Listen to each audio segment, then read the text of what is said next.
Blog news బులెటిన్ల ముందుగా ముఖ్యాంశాలు.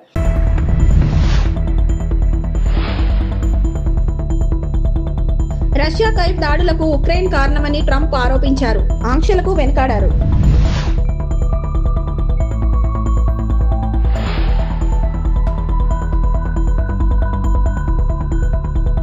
చీనా bridge పై వందే భారత్ పరుగులు.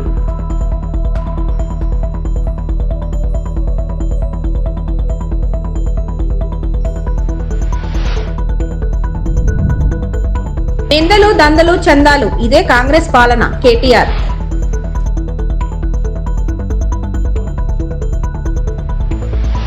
అమెరికా సెనెట్ లో కొత్త బిల్లు ఉన్నప్పటికీ రష్యాపై కఠినమైన కొత్త ఆంక్షలు విధించాలా వద్దా అని తాను ఇంకా నిర్ణయించుకోలేదని అధ్యక్షుడు డొనాల్డ్ ట్రంప్ విలేకరులను ఆశ్చర్యపరిచారు. కైవ్ పై రష్యా బాంబు దాడి చేసి కనీసం 6 మరణించిన కొన్ని గంటల తర్వాత ఇది జరిగింది. ఆశ్చర్యకరంగా రష్యా బాంబర్ స్థావరాలపై ఉక్రెయిన్ డ్రోన్ దాడులను ప్రస్తావిస్తూ ఉక్రెయిన్ దాడి చేయడానికి పుతిన్ కు ఒక కారణం ఇచ్చింది అని ట్రంప్ పేర్కొన్నారు. ప్రతి ఘోరం తీర్చుకుంటామని పుతిన్ హెచ్చరిక తన ద్వారానే జరిగిందని ట్రంప్ ధృవీకరించారు. ఈ వ్యాఖ్యలు భారీ రాజకీయ వ్యతిరేకతకు, రష్యా ఉక్రెయిన్ యుద్ధంలో అమెరికా వైఖరిపై ప్రపంచవ్యాప్తంగా చర్చకు దారితీశాయి. A week, soldiers being killed and people being killed, not just soldiers, people being killed, but largely soldiers being killed. I'd use it if it's necessary, and they've really given me that option. Are you trying to get the Senate to water it down, though? No, I haven't spoken to them about it. They have a bill. It's going to be up to me. It's my option. They've made it that way, and it would save a lot of time if that happened. So I'm okay with it. I haven't decided to use it. It's a very strong bill. Did that change your view at all of what Zelensky, the cards he has? Well, they gave Putin a reason to go in and bomb the hell out of him last night. That's something I didn't like about it. When I saw it, I said, "Here we go. Now it's going to be a strike." You know, I did. Breakdown with Russia, Ukraine. Are you worried that would? I hope not. I think it's a war that would have never happened. If I were president, that wouldn't have happened. I certainly hope not.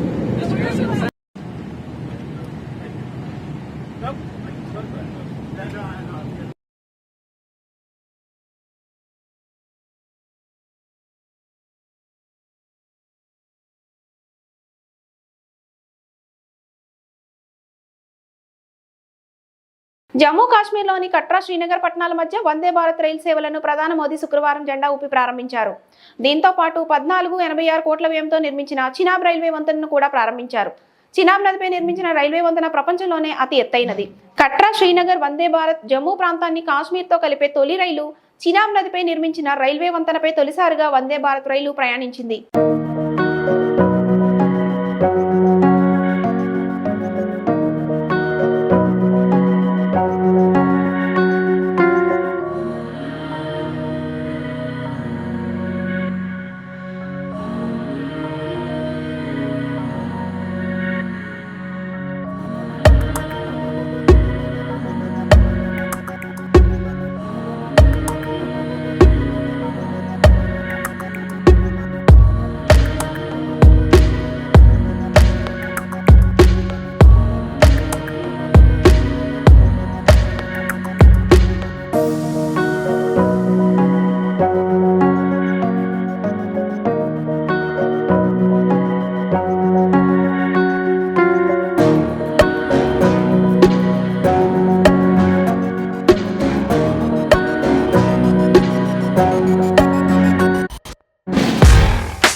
Godavari Krishna జలాల విషయంలో రాష్ట్ర రైతాంగానికి రైతాంగ ప్రయోజనాలకు ఎప్పటికైనా కేసీఆర్ నాయకత్వమే శ్రీరామ రక్షణ అని BRS working president KTR అన్నారు. రాష్ట్రంలో ప్రస్తుతం జరుగుతున్న నిందలు దందాలు చందాలు ఇదే కాంగ్రెస్ పాలన అని విమర్శించారు. నీళ్ల విషయంలో రాష్ట్ర ముఖ్యమంత్రి బీజేపీ దుష్ప్రచారం చేయిస్తున్నారని ఆగ్రహం వ్యక్తం చేశారు. మేడిగడ్డ బ్యారేజీలో 2 పిల్లర్లలో ఒక దగ్గర పగుళ్లు వస్తే దాన్ని పట్టుకొని దున్నపోతు ఈనిందని కాంగ్రెస్ వాళ్ళంటే దాన్ని పట్టుకొని దుడ్డెని కట్టేయమని బీజేపీ వాళ్ళు అంటున్నారని విమర్శించారు. కాళేశ్వరం ప్రాజెక్టుపై బీఆర్ఎస్ ఎమ్మెల్యే హరీష్ రావు తెలంగాణ భవన్లో పవర్ పాయింట్ ప్రెజెంటేషన్ ఇచ్చారు. ఈ సందర్భంగా కేటీఆర్ మాట్లాడుతూ తెలంగాణ ఉద్యమానికి శీర్షిక నీళ్లు, నిధులు, నియామకాలు. అందుకే 10 ఏళ్లకి కేసీఆర్ ప్రభుత్వం ఈ 3 రంగాల్లో సంపూర్ణమైన న్యాయం చేసింది. నీళ్ల విషయంలో కృష్ణా గోదావరిలో ప్రతి చుక్కబొట్టును ఒడిసిపట్టి చుక్క నీటిని వదలకుండా కాళేశ్వరం లాంటి ప్రాజెక్టును కాలంతో పోటీపడి కట్టిన పాలమూరు రంగారెడ్డి ఎత్తిపోతల పథకాన్ని దాదాపు 90% పూర్తి చేసిన సీతారామ ప్రాజెక్టును కూడా 90% పూర్తి చేసి తెలంగాణ రైతాంగం ప్రజల ప్రయోజనం కోసం కేసీఆర్ సర్కార్ నిరంతరం పనిచేసింది. కానీ నేడు నీళ్లు, నిధులు, నియామకాలు అనే శీర్షిక ఎక్కడో పోయింది. ఇవాళ రాష్ట్రంలో జరుగుతున్న నిందలు, దందాలు, చందాలు, బీఆర్ఎస్ మీద నిందలు, బిల్డర్లు, కాంట్రాక్టులతో దందాలు, రాహుల్ గాంధీకి చందాలు, కాంగ్రెస్ ప్రభుత్వం చేస్తున్న పని ఇది. నిస్సిగ్గుగా రాష్ట్ర ముఖ్యమంత్రి గాని బీజేపీ నీళ్ల విషయంలో చేస్తున్న దుష్ప్రచారాన్ని తిప్పుకోవడానికి హరీష్ రావు వివరంగా సమాచారం అందిస్తారు. ప్రెజెంటేషన్కి హాజరైన పాత్రికేయ మిత్రులకు నమస్కారాలు.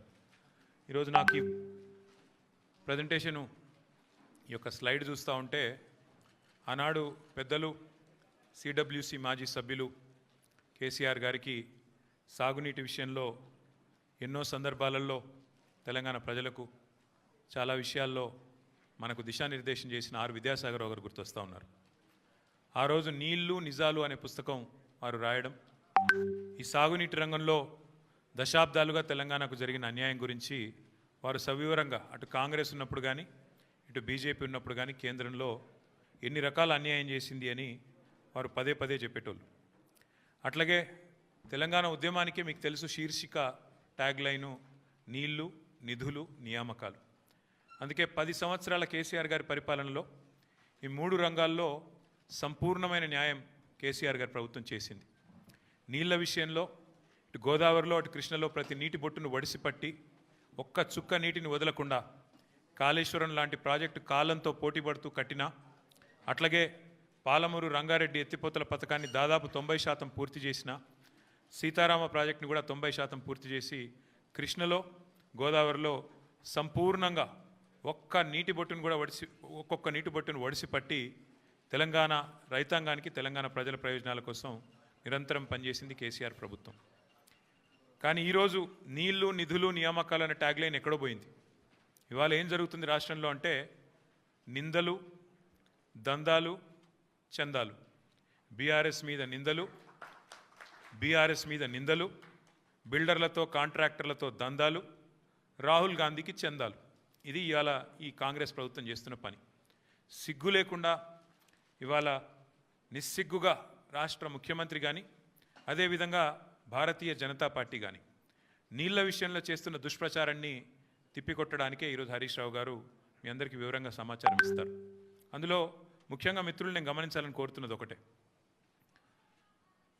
మార్బీ అనే ఒక గుజరాత్లో ఒక ప్రాంతంలో ఒక పెద్ద బ్రిడ్జ్ కూలిపోయి 140 మంది చచ్చిపోయినా ఏ ఎన్డీఎస్ఏ బోదు, ఎవడు బోడు, ఏ ఏజెన్సీ బోదు, 140 మంది చావులకు ఫలానా వాడు బాధ్యుడు అని ఒక బాధ్యతాయుతమైన ఏ ఏజెన్సీ మాట్లాడదు, కేంద్ర ప్రభుత్వం మాట్లాడదు, గుజరాత్ ప్రభుత్వం మాట్లాడదు. బీహార్లో 4 రోజులకు ఒకసారి ఒక్కొక్క బ్రిడ్జ్ కూలుతున్నా అడిగే నాతుడు లేడు. అదే తెలంగాణలో ఇక్కడ కాంగ్రెస్ ప్రభుత్వం ఉన్నప్పటికీ సుంకిశాల రిటైనింగ్ వాల్ కూలిపోయి 100 కోట్లు నష్టమైన ఎన్డీఎస్ఏ రాదు, ఎవడు రాడు. అట్లాగే ఎస్ఎల్బీసీ టన్నల్ వీళ్ళ అవినీతి కమిషన్ల కక్కుర్తితో అది నిజంగా మళ్ళా తిరిగి రివైవ్ చేసే పరిస్థితి ఉందా లేదా అని కూడా సోయి లేకుండా, కనీసం ఆలోచన లేకుండా, ఇంగిత జ్ఞానం లేకుండా పూర్తి స్థాయిలో కుప్పగూలిపోయి 8 మంది చచ్చిపోయి దగ్గర 100 రోజులు దాటిపోయినా ఇప్పటి వరకు ఉత్తమ కుమార్ రెడ్డి మాట్లాడాడు, రేవంత్ రెడ్డి మాట్లాడాడు, కేంద్ర ప్రభుత్వంలో ఉన్న ఒక్క మంత్రి మాట్లాడాడు, ఎవరు బాధ్యత తీసుకున్న మనిషి లేడు. అట్లాగే వట్టెం పంప్ హౌస్ మునిగిపోయిన ఈ కాంగ్రెస్ ప్రభుత్వం వచ్చిన తర్వాత దాని గురించి మాట్లాడేటోడు లేడు. అట్లాగే పెద్దవాగు ఒకసారి కాదు 2 సార్లు కొట్టుకొని పోయిన ప్రాజెక్టు అడిగేవాడు లేదు. కానీ కాళేశ్వరం విషయంలో మాత్రం హరీష్ రావు గారు, కేసీఆర్ గారు 100 సార్లు చెప్పారు. కాళేశ్వరంలో 100 కంపోనెంట్లు ఉంటే ఒక్క కంపోనెంటు ఒక బ్యారేజ్, అందులో 3 బ్యారేజీలు, 19 రిజర్వాయర్లు, 21 పంప్ హౌజులు, 100 కిలోమీటర్ల సొరంగ మార్గాలు, 1000 కిలోమీటర్ల ప్రవాహ కాలువలు ఉన్నాయి, 100 కంపోనెంట్లు ఉన్నాయి. ఆ 100లో ఒకటి మేడిగడ్డ బ్యారేజు, అందులో మొత్తం 371 పిల్లర్లు ఉంటే 3 బ్యారేజీలు కలిపి 2 పిల్లర్లలో ఒక దగ్గర పగులు వచ్చింది. దాన్ని పట్టుకొని దున్నపోతు ఈనింది అని కాంగ్రెస్ వాడంటే దుడ్డెను కట్టేయమని బీజేపీ వాడు 2 రోజుల్లో ఎన్డీఎస్ఏ రిపోర్ట్ అని వడ్డించి ఎన్డీఏ రిపోర్ట్ బీజేపీ ఆఫీస్లో తయారు చేసి ప్రజల్ని భ్రమింపజేసే ప్రయత్నం చేసినారు. దానికి తిరుగులేని విధంగా ఎల్ఎన్టీ అనే సంస్థ ఏ సంస్థనైతే పార్లమెంట్ భవనం కట్టిందో, ఏ సంస్థనైతే కాంగ్రెస్ పార్టీ కేంద్ర కార్యాలయం కట్టిందో ఆ సంస్థ మొన్ననే స్పష్టంగా చెప్పింది, ఈ నివేదికను మేము తిరస్కరిస్తున్నాం, ఎన్డీఎస్ఏ రిపోర్టు ఇది చెత్తబుట్టలో పడేయడానికి తప్ప ఎందుకు పనికిరాని రిపోర్ట్ అని చెప్పినారు. అట్లాగే ఆ సంస్థనే ఏ సంస్థనైతే నేను అడుగుతున్నా రేవంత్ రెడ్డిని, ఏ సంస్థనైతే మేడిగడ్డ బ్యారేజ్ కట్టిందో ఆ సంస్థ నిజంగానే పనికిరాందైతే మరి కాంగ్రెస్ పార్టీ కార్యాలయం కూడా ఆ సంస్థతో ఎందుకు కట్టించినామని నేను అడుగుతా ఉన్నా. కాంగ్రెస్ పార్టీ కార్యాలయం కూడా తెలంగాణకి వెళ్ళిపోయిన మూటలతోనే కట్టిరు, మీరు అందరికి తెలుసు. అందుకే మేము అనేది ఇవాళ వాస్తవాలు తెలియజెప్పడానికి, తెలంగాణలో జరుగుతున్న దుష్ప్రచారం 2 పార్టీలు ఒకటై కాంగ్రెస్ బీజేపీ కుమ్మక్కై ఇవాళ దున్నపోతు ఈనిందని ఒకడంటే దుడ్డెను కట్టేమని ఇంకోటి అన్నట్టుగా ఇద్దరు ఒకటై నీళ్ళిచ్చిన కేసీఆర్ మీద, నీళ్ళిచ్చి కన్నీళ్లు తుడిచిన కేసీఆర్ ప్రభుత్వం మీద అభాండాలేసే ప్రయత్నం ఏదైతే చేస్తున్నారో, కమిషన్ పేరిట ఏదైతే నాటకాలు ఆడుతున్నారో ఆ విషయంలో వాస్తవాలు బట్టబయలు చేయడానికే ఇవాళ హరీష్ రావు గారిని నేనే కోరినా. మీరు దయచేసి చెప్పాలి. విశాఖ రైల్వే జోన్ కు జనరల్ మేనేజర్ ను నియమించడం శుభపరిణామని ఎంపీ శ్రీ భరత్ అన్నారు. సందీప్ మాధుర్ రాకతో రైల్వే జోన్ హెడ్ క్వార్టర్స్ పనులు ఊపందుకుంటాయని ఆశాభావం వ్యక్తం చేశారు. 500 కోట్ల రూపాయలతో ఏడాదిన్నరలో వైజాగ్ రైల్వే స్టేషన్ ఆధునీకరిస్తామని ఎంపీ వెల్లడించారు. సౌత్ కోస్ట్ రైల్వే జోన్ కి ఒక జనరల్ మేనేజర్ అపాయింట్ చేయడం జరిగింది. త్వరలో ఆయన కూడా ఇక్కడికి వచ్చి రిపోర్ట్ చేసి అంతా యాక్టివిటీస్ కూడా టేకప్ చేస్తారు. సందీప్ మాథుర్ గారని, ఆయన ఐఆర్ఎస్ఎస్సి ఇప్పుడు ప్రస్తుతం పీఈడి సిగ్నల్ మోడర్నైజేషన్ రైల్వే బోర్డులో పనిచేస్తున్నారు. ప్రెసిడెంట్ గారు ఆయనకి ఇప్పుడు అప్రూవల్ ఇచ్చి ఇక్కడ జనరల్ మేనేజర్గా అపాయింట్ చేయడం జరిగింది. జోన్ అనౌన్స్ అయింది, ఇక్కడ జనరల్ మేనేజర్ ఎప్పుడు చేస్తారు, దాని తర్వాత గెజెట్ ఎప్పుడు ఇష్యూ చేస్తారని కొందరు అడగడం జరిగింది. సో ఈ నిర్ణయం కేంద్ర ప్రభుత్వం రైల్వే బోర్డు తీసుకోవడం మేమందరం అభినందిస్తున్నాము. అండ్ ఈ railway zone head quarter works and ఇక్కడ రైల్వే వర్క్స్ చాలా ఉన్నాయి. ఒక జిఎం వస్తే అన్ని కొంచెం స్పీడ్ అందుకుంటాయనే భావన మా అందరిలో ఉంది. సో ఆయన రావడం మా అందరికి సంతోషంగా ఉంది. అండ్ ఈ రైల్వే స్టేషన్ అప్గ్రేడేషన్ ఇంచుమించు ఆల్మోస్ట్ 500 crores-తో వైజాగ్ రైల్వే స్టేషన్ అప్గ్రేడేషన్ కూడా కొంత కోర్ట్ స్టే వల్ల మనకి ఆల్మోస్ట్ ఒక 8 months డిలే అయింది. అది కూడా ఇవాళ క్లియర్ అయ్యి కాంట్రాక్టర్ కూడా గ్రీన్ సిగ్నల్ రైల్వే ఇక్కడ లోకల్ రైల్వే డిపార్ట్మెంట్ కూడా ఇవ్వడం జరిగింది. 18 to 21 months-లో మన Vizag station upgradation including additional lines, అంటే ప్రస్తుతం ఇప్పుడు ఉన్న లైన్స్ కన్నా ఇంకో 6 lines యాడ్ చేయాలనే దాంట్లో పనిచేస్తున్నారు. 14 lines ఫైనల్గా మనకి ఉండబోతున్నాయి కొత్త రైల్వే స్టేషన్ అప్గ్రేడ్ అయిన తర్వాత. That is one major issue అండి. ప్రత్యేకంగా కొందరు ప్రతిపక్షంలో ఉన్న వాళ్ళు కూడా జోన్ ఇచ్చారు కానీ జీఎం లేదని ఆ ఆరోపణలు కూడా ఇక్కడితో ముగిస్తాయి అనుకుంటున్నాను. ఈటెల రాజేందర్ ఎప్పుడైనా వాస్తవాలు చెప్పాలని మంత్రి పొన్నం ప్రభాకర్ డిమాండ్ చేశారు. బీఆర్ఎస్ పార్టీ నుంచి తొలగించిన విధానాన్ని గుర్తు చేసుకోవాలని ఈటెలకు హితవు పలికారు. బీజేపీ బీఆర్ఎస్ పార్టీలు రెండూ కలిసి పనిచేస్తున్నాయని రవాణా శాఖ మంత్రి పొన్నం ప్రభాకర్ ఆరోపించారు. ఆరోగ్యం క్షీణించిన మాగంటి గోపీనాథ్ త్వరగా కోలుకోవాలని తాను దేవుని ప్రార్థిస్తున్నట్టు మంత్రి తెలిపారు. బోరబండలో బీఆర్ఎస్ కార్యకర్త మరణానికి గోపీనాథ్ అనారోగ్యానికి లింక్ పెట్టడం సరైంది కాదన్నారు. ఇది రాజకీయాలకు అతీతంగా మాట్లాడాల్సిన సమయమని స్పష్టం చేశారు. ఈటెల రాజేందర్ గారు కనీసం ఇప్పుడైనా నిన్ను ఆ పార్టీ నుంచి గెంటివేసినటువంటి విధానానికి స్పందించి అయినా వాస్తవాలను చెప్పే ప్రయత్నం చేయాలని కోరుకుంటాం. ప్రాజెక్టుకు సంబంధించినటువంటి ప్రతి అంశం మీద జరిగినటువంటి వాస్తవాన్ని గతంలో అధికారులు చెప్పినాయి, మిగతా వివిధ ఏజెన్సీస్ చెప్పినటువంటి దాన్ని దృష్టిలో పెట్టుకుని ఫ్యాక్ట్స్ చెప్పాలని డిమాండ్ చేస్తున్నాం. మళ్ళీ పొలిటికల్ ఏదైతే మేనేజ్మెంట్ చేసుకుని అందరూ ఒకటే విధానంగా పోయేటువంటి ప్రయత్నం జరిగితే తప్పకుండా అటువంటి అంశాలను కూడా ఘోష్ కమిటీ గుర్తించి సరైనటువంటి నివేదిక ఇస్తుందని ఆకాంక్షిస్తాం. కేంద్రంలో అధికారంలో ఉన్నటువంటి భారతీయ జనతా పార్టీ అలయన్స్ రాష్ట్రం అయిపోయి ఆంధ్రప్రదేశ్ సంబంధించినటువంటి దగ్గర తెలంగాణ సంబంధించిన కృష్ణానది నీళ్ళని తీసుకుపోయే ప్రయత్నం జరుగుతుంటే ఎక్కడ కూడా దానికి సంబంధించి మాట్లాడతలేరు, దానికి సంబంధించిన రియాక్షన్ ఉంటలేరు. తెలంగాణ ప్రయోజనాలు కాపాడే అంశానికి సంబంధించి బీజేపీ బాధ్యతారాహిత్యంగా వ్యవహరించొద్దని ఈ సందర్భంగా డిమాండ్ చేస్తాం. రాష్ట్రంలో రెడ్ బుక్ రాజ్యాంగంతో భయాందోళన సృష్టిస్తున్నారని ఆగ్రహం వ్యక్తం చేశారు. వైఎస్ఆర్సీపీ రాష్ట్ర కోఆర్డినేటర్ సజ్జల రామకృష్ణారెడ్డి లక్ష్మీనారాయణపై అక్రమ కేసులు పెట్టడంతో తీవ్ర మనస్తాపం చెందారని తెలిపారు. పొలిటికల్ బాసులు చెప్పినట్టు పోలీసులు నడుచుకుంటున్నారని ఆరోపించారు. కోర్టు చేస్తూ ఎన్హెచ్ఆర్సీ కామెంట్ చేసింది. అప్పట్లోనే చేశారు. ఒక ఆర్గనైజ్డ్ సిస్టమేటిక్ శాంతి భద్రతలను కాపాడాల్సిన వ్యవస్థ పొలిటికల్ బాసెస్ చెప్పినట్టు దానికి అనుగుణంగా మారితే ఆ తర్వాత అదే చట్టాన్ని చేతిలోకి తీసుకుంటే పరిస్థితి ఎంత ఘోరంగా ఉంటుందంటే ఒక క్రిమినల్ గ్యాంగ్కు యూనిఫామ్ వేసినట్టు ఉంటుంది అని అన్నారు. దాన్ని కోర్టు చేస్తూ మళ్ళీ ఎన్హెచ్ఆర్సీ ఈ మధ్య ఒక జడ్జిమెంట్లో చెప్పింది. దానికి 200% ఎక్కువ ఈరోజు ఇక్కడ పరిస్థితి కనపడుతుంది. ఈరోజు మేము ఇక్కడికి వచ్చి చూసిన వ్యక్తి లక్ష్మీనారాయణ అనే వైఎస్ఆర్సీపీ సానుభూతి పరదు. ఏ పార్టీ సానుభూతి పరదో ఏ పార్టీ కార్యకర్త కూడా ఇక్కడ ఇష్యూ కాదు. దీంట్లో క్యాస్ట్ను కూడా తీసుకొచ్చాడు. ఎవడు తెచ్చినోడు పొలిటికల్ లీడరో ఇంకోడో లేకపోతే కుల సంఘం నాయకుడో కాదు, ఓ డిఎస్పీ. ఈ సాక్షాత్తు ఈయన వీడియోలో చెప్పిన మాటల్లోనే వస్తుంది. నువ్వు ఫలానా కులం వాడివి కాదా, ఈ పార్టీతో ఎట్టున్నావు? డిఎస్పీకి ఏం పని నాకు అర్థం కాదు. అసలు డిఎస్పీ పంచాయతీ చేయడం ఏంది? 50 ఏళ్ల క్రితం వినేవాళ్ళం ఇట్లాంటివి. ఎమర్జెన్సీ, ఆ తర్వాత ఎక్స్ట్రీమిజం మొదలయ్యాక, పోలీసులకు ఎక్స్ట్రాడినరీ పవర్స్ ఇచ్చాక వాటి ముసుగులో వాళ్లే సొంతంగా జడ్జిమెంట్లు ఇవ్వడం, వాళ్లే పంచాయతీలు చేయడం, వాళ్లే శిక్షలు వేయడం మొదలయ్యాయి. అలాంటిది నుంచి ఊపిరి పీల్చుకుంటూ ఒక 10-15 ఏళ్ళుగా పోలీస్ అంటే ఫ్రెండ్లీ, సిటిజన్ ఫ్రెండ్లీ పోలీస్ అనేది కాన్సెప్ట్ వచ్చి బాగా ముందుకు పోతున్న దశలో జగన్మోహన్ రెడ్డి గారి ఆధ్వర్యంలో దాన్ని పూర్తి 100% ఇంప్లిమెంట్ చేస్తున్న దశలో దాని నుంచి ఒక్కసారి తిప్పి మళ్ళీ 50 ఏళ్ళ వెనక్కు ఒక అప్రకటిత ఎమర్జెన్సీ. పశ్చిమ గోదావరి జిల్లా తణుకు పురుషుల శాఖ గ్రంథాలయం నందు వేసవి శిక్షణ తరగతులు ముగింపు సందర్భంగా చెస్, కెరీర్స్, క్రాఫ్ట్ వంటి ఆటలు నేర్చుకున్న స్టూడెంట్స్ కు సర్టిఫికెట్స్, బహుమతులు అందజేశారు. లైబ్రేరియన్ సుగుణకుమారి అధ్యక్షతన జరిగిన ఈ కార్యక్రమంలో గ్రంథాలయం అధ్యక్షురాలు వావిలాల సరళాదేవి పాల్గొని పిల్లలకు బహుమతులు ప్రదానం చేశారు. ఈ సందర్భంగా సరళాదేవి మాట్లాడుతూ సెలవుల్ని వృధాగా కాలాన్ని వెచ్చించకుండా చక్కగా స్టూడెంట్స్ ఆటపాటలతో ఉల్లాసంగా ఉత్సాహంగా గడపాలని, మన కూటమి ప్రభుత్వం తీసుకున్న నిర్ణయాన్ని సమయాన్ని సద్వినియోగం చేసుకున్న చిన్నారులకు అభినందనలని, చిన్నారులకు ఇదే విధంగా సెలవులు సమయంలో కాలం వృధా కాకుండా నేర్పించడానికి ప్రోత్సహించిన తల్లిదండ్రులకు అభినందనలు తెలియజేశారు.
ఈరోజు తణుకు పురుషుల శాఖ గ్రంథాలయం నందు వేసవి శిక్షణ తరగతులు గత నెల 28 నుండి మరి ఏప్రిల్ 28 నుండి ఇప్పుడు ఈ 6వ తారీఖు వరకు, ఈ నెల 6వ తారీఖు వరకు కూడా శిక్షణ శిబిరాలు ఇక్కడ ప్రారంభించి పిల్లలకి వేసవి కాలంలో సెలవులు టైంలో వాళ్ళు టీవీలు, వివిధ రకాల అనవసరమైన క్రీడలు కాకుండా వారికి ఉపయోగపడే క్రాఫ్ట్, చెస్, అదేవిధంగా క్యారమ్స్ వంటి మంచి మంచి పోటీలని ఇక్కడ ఈ నెల రోజులు పైగా వారికి నేర్పించి పిల్లలకి ప్రైజ్ డిస్ట్రిబ్యూషన్ ఈరోజు విజేతలుగా గెలుపొందిన విద్యార్థులకు ఇవ్వడం జరిగింది.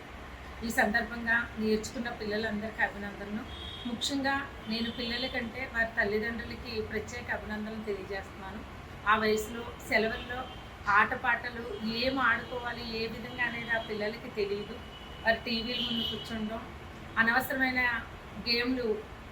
ఇప్పుడు అందరూ బాధపడేది పెద్దలందరూ మరి సెల్ ఫోన్లు చేతిలో తీసుకుని వారు అనేక రకాల కార్యక్రమాలు చూడటం వంటి పనులు వాళ్ళు చేస్తారు. వాళ్ళకి ఆ వయసులో తెలియదు కాబట్టి పెద్దలు వాళ్ళకి తెలియజేసేలాగా ఇటువంటి శిక్షణా తరగతులకు వారిని పంపించినట్లయితే కనుక పిల్లలందరూ చక్కటి శిక్షణలు అంటే చెస్ ఇవన్నీ కూడా వారికి భవిష్యత్తులో ఉపయోగపడే మంచి మంచి పోటీలు కళలు వాటి వల్ల వాటికి మంచి జ్ఞాపక శక్తి అదేవిధంగా వాళ్ళ ఒక వీల్ పవర్ అన్నీ కూడా పెరగడానికి ఆస్కారం చాలా ఉంటుంది. అందుకని ఇటువంటి కార్యక్రమాలను ప్రోత్సహించే తల్లిదండ్రులనే నేను ఎక్కువగా అభినందన తెలియజేస్తూ ఈ కార్యక్రమాలన్నీ నిర్వహించిన లైబ్రరీ సుధీర్ కుమారి గారికి ప్రత్యేక అభినందనలు తెలియజేస్తున్నానని సందర్భంగా తెలియజేస్తున్నాను. పశ్చిమ గోదావరి జిల్లా నరసాపురం నియోజకవర్గం అభివృద్ధి చేస్తానని చెప్పిన మాజీ ఎమ్మెల్యే ముదునూరి ప్రసాద్ రాజు నియోజకవర్గ ప్రజలకు వెన్నుపోటు పొడిచారని జనసేన నాయకులు తీవ్రంగా మండిపడ్డారు. జనసేన పార్టీ కార్యాలయంలో పట్టణ అధ్యక్షులు కోటిపల్లి వెంకటేశ్వరరావు, మత్స్యకార సహకార సంఘం జిల్లా అధ్యక్షులు Vasantharao, programme committee chairman Valavala Nani మీడియాతో మాట్లాడారు. వెంకటేశ్వరరావు మాట్లాడుతూ నరసాపురం జిల్లా కేంద్రాన్ని భీమవరానికి తరలించడం ప్రసాద్ రాజు కాదా అని అన్నారు. పట్టణంలోని వ్యాపారాలన్నీ కూడా నాశనం అయిపోవడానికి ప్రధాన కారకులు మాజీ ఎమ్మెల్యే కదా అన్నారు.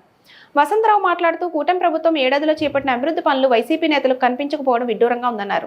ఫిషింగ్ హార్బర్, ఇందిరమ్మ కాలనీలు, ఆక్వా యూనివర్సిటీలు, వశిష్ఠ వారధి లాంటి పనులు పథకాల కోసం శంకుస్థాపన చేసిన ముదునూరి ప్రసాద్ రాజు 5 ఏళ్ల కాలంలో వాటిని ఎందుకు పూర్తి చేయలేకపోయారో ప్రజలకు సమాధానం చెప్పాలన్నారు. ప్రస్తుతం నియోజకవర్గ అభివృద్ధికి ఎమ్మెల్యే నాయకులు అంకిత భావంతో పనిచేస్తున్నారని తెలిపారు. వలవల నాని ముదునూరి చేస్తున్న అసత్య ఆరోపణలు, చౌకబారు విమర్శలు తగవని హితవు పలికారు. ఈ కార్యక్రమంలో జనసేన, టీడీపీ, బీజేపీ నాయకులు, జన సైనికులు, వీర మహిళలు ఈ సమావేశంలో హాజరయ్యారు. తర్వాత ఓటమి అనేక కార్యక్రమాలు ఇచ్చిన సంక్షేమ కార్యక్రమాలన్నీ చేసుకుంటూ రావడం జరుగుతుంది. 3,000 రూపాయల పెన్షన్ 4,000 రూపాయలు ఇవ్వటం, ప్రతి నెల వైఎస్ఆర్సీపీ అధికారంలో ఉన్నప్పుడు 5వ తారీఖున, 6వ తారీఖున, 7వ తారీఖున ఇవ్వటం జరుగుతుంది. ఓటమి గవర్నమెంట్ అధికారంలోకి వచ్చిన తర్వాత 1వ తారీఖు సెలవు అయితే అంత ముందు రోజునే పెన్షన్ ఇవ్వటం జరుగుతుంది. ఇలాగా ఎన్నో మంచి గ్యాస్ సిలిండర్లు ఇవ్వడం జరిగింది. ఇలా ఎన్నో కార్యక్రమాలు చేసుకుంటూ వస్తుంది. రాష్ట్రం ఇలా చాలా లో బడ్జెట్లో ఉన్నప్పుడు పరిస్థితుల్లో కొన్ని ముందు వెనక చేయడం జరుగుతుంది. ఇవన్నీ కూడా ఏదో చేయలేదని చెప్పి గవర్నమెంట్ ని అల్లరి చేయాలని ఈ వైఎస్ఆర్సీపీ ప్రభుత్వం చేస్తున్న ఈ దుర్మార్గపు చర్యను జనసేన పార్టీ తరఫున మేమందరం ఖండిస్తున్నాం. ఆ రోజు ప్రసాద్ రాజు గారు మాట్లాడుతూ నరసాపురం నియోజకవర్గానికి ఏదో ఆ ఎమ్మెల్యే గారు ఏదో చేస్తున్నారని చెప్పి ఆయన మీద కొన్ని అభియోగాలు చేశారు. ఇవాళ నరసాపురం నియోజకవర్గానికి వెన్నుపోటు పొడిచిందంటే ఎవరంటే ప్రసాద్ రాజు గారే పొడిచారు. ఆ రోజు జిల్లా హెడ్ క్వార్టర్ రావలేదని పరిస్థితుల్లో 2 నెలలు 3 నెలలు మెయిన్ రోడ్లో సమ్మె చేస్తే ఒక్కరోజు కూడా ఆ సమ్మె చేసే కార్యక్రమంలో పాల్గొలేదు. ఆయనకి కావాలని ఆయన దూరంగా ఉండి ఈవేళ వైఎస్ఆర్సీపీకి పనిచేసిన భీమవరం నియోజకవర్గం గ్రంథి శ్రీనివాస్ గారు ఆ రోజు బహిర్గతం చేశారు. ఎమ్మెల్యే అప్పుడు ముఖ్యమంత్రి నీకు ఏం కావాలని అడిగితే నాకు మంత్రి పదవి అక్కర్లేదు, జిల్లా హెడ్ క్వార్టర్ కావాలని గట్టిగా చెప్పారు. ఆ పరిస్థితి ఆయన చెప్పాడు కాబట్టి అదే పరిస్థితి మన ప్రసాద్ రాజు గారు గట్టిగా పాటుపడి ఉంటే ఆ రోజు మనకు కూడా జిల్లా హెడ్ క్వార్టర్ వచ్చేది. అలాగే జిల్లా హెడ్ క్వార్టర్ రాకపోవడం వల్ల మన నరసాపురం నియోజకవర్గం చాలా వెనుకబడిపోయింది. అలాగే మెడికల్ కాలేజీ వస్తుందని చెప్పడం వల్ల చాలా మంది జిల్లాలో 2 కోట్ల మీద వస్తుంది కదా మనకి లాభం వస్తుందని చెప్పి అప్పు చెప్పి పొలాలు కొనడం జరిగింది. అది కూడా పాలకొల్లు నియోజకవర్గంలో వెళ్ళటం వల్ల ఇక్కడ చాలా మంది ప్రజలు 2 కోట్లకు కొన్న పొలాలు ఈ రోజు 50 లక్షలకి 60 లక్షలకి కోటి రూపాయలకి అమ్ముకుని చాలా నష్టపోయారు. ఇటువంటి దుర్మార్గ పనులు చేయటం వల్ల నరసాపురం చాలా వెనుకబడి పడిపోయింది. ఇది ఆయన హయాంలో 2 పంటల్లో 1 పంట క్యాన్సిల్ చేసేసి 1 పంట తిరగటం వల్ల 6 నెలలు 7 నెలలు వ్యాపారాలు నాశనం అయిపోయింది. అటువంటి పరిస్థితుల్లో జనసేన పార్టీ తరపున నాయకుల ద్వారా మేమంతా సమ్మె చేసి దాన్ని ధర్నా చేస్తే ఆ రోజు 2 పంటలు ఇవ్వడం జరిగింది. ఇటువంటి కార్యక్రమాలు ఆయన నరసాపురం నియోజకవర్గానికి చాలా వెన్నుపోటు. ఉమ్మడి పశ్చిమ గోదావరి జిల్లా డీసీఎంఎస్ చైర్మన్ గా బాధ్యతలు చేపట్టి తొలిసారిగా నరసాపురం ఇచ్చేసిన చాగంటి మురళీకృష్ణకు నియోజకవర్గంలో ఘన స్వాగతం లభించింది. మొగల్తూరు మండలం ముత్యాలపల్లి నుంచి ఆయన స్వగ్రామం నరసాపురం మండలం లక్ష్మణేశ్వరం వరకు భారీ ఊరేగింపు నిర్వహించారు. పెద్ద ఎత్తున బాణసంచ కాలుస్తూ సుమారు 20 కిలోమీటర్ల మేర సాగిన ఈ ఊరేగింపులో కూటమి నాయకులు, పవన్ అభిమానులు పెద్ద సంఖ్యలో పాల్గొన్నారు. పలుచోట్ల గజమాలలు వేసి స్వాగతం పలికారు. అంతకుముందు చైర్మన్ గా బాధ్యతలు చేపట్టిన చాగంటి అమ్మవారి ఆలయంలో ప్రత్యేక పూజలు నిర్వహించారు. ఈ కార్యక్రమంలో ప్రభుత్వ whip Bommidi Nayakar, Kapu corporation chairman Kothapalli Subbarayudu, మాజీ MLA Bandaru Madhavanaidu, TDP incharge Ramarajulu పాల్గొన్నారు.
ఈ వార్తలు ఇంతటితో సమాప్తం. నమస్తే.